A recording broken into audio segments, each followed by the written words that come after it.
है, कहाँ लिखा है कि अन्य भाषा स्वर्ग की भाषा है? Question mark. कहाँ लिखा है?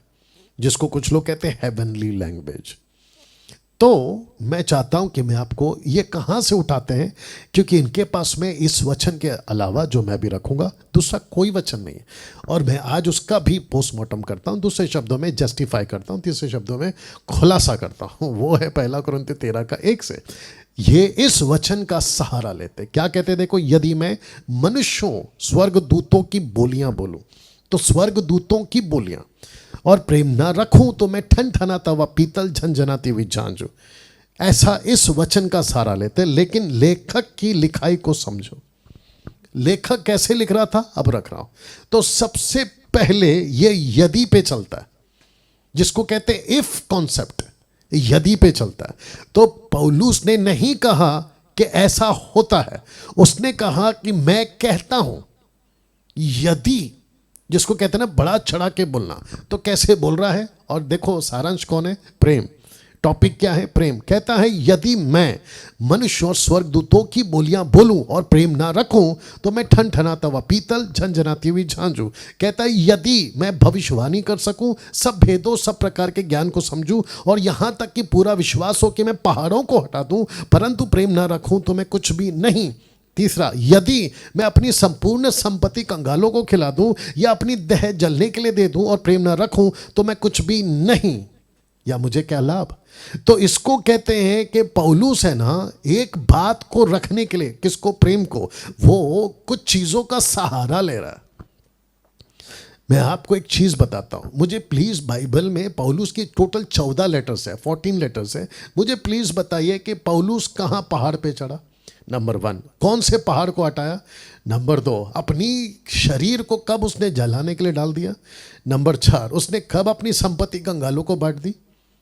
या ये तो ऐसा हुआ ना कि जैसे दाऊद ने भजन संहिता 139 का 7 और 9, ठीक है ना, वो क्या कहता है? मैं तेरे आत्मा से भागकर किधर जाऊं या तेरे सामने से किधर भागूं? वचन 8, यदि मैं आकाश पे चढ़ूं।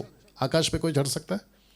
एक कहावत है ये, किसी बात को वो दाऊद कहता है कि मैं नहीं भाग सकता, तो कहता है यदि मैं आकाश में चढ़ जाऊं तो तू वहां है, यदि मैं अपना बिछौना अधलोक में यानी नरक में बिछाऊं तो भी तू वहां है, यदि मैं भोर के किरणों पर चढ़कर, मतलब तारों को या किरणों को पंख बना लूं और समंदर के उस पार जाकर बैठ जाऊं तो भी तू वहां है।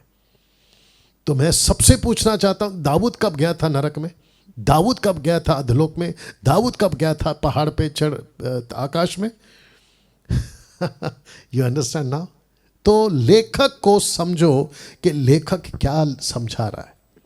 अब इसको उठाकर अगर आप कहोगे कि स्वर्गदूतों की भी बोलियां होती है, तो जो सिखाता है उससे बड़ा मूर्ख, और जो इनको सीखता है उससे बड़ा मूर्ख कोई नहीं होगा। सीधी बात। पसंद है तो सुनो, नहीं तो नमस्ते टाटा बाय बाय। अरे है ना बात समझ में?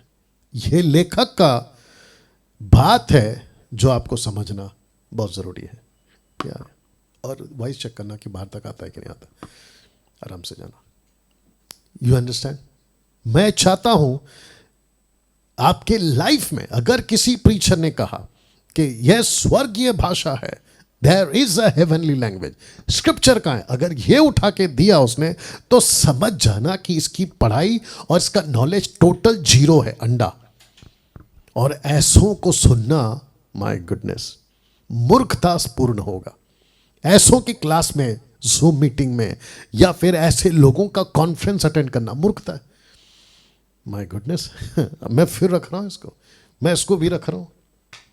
मुझे प्लीज बताइए, बाइबल को ऐसे ही पढ़ते हैं ना, कि और कैसे पढ़ते हैं फिर?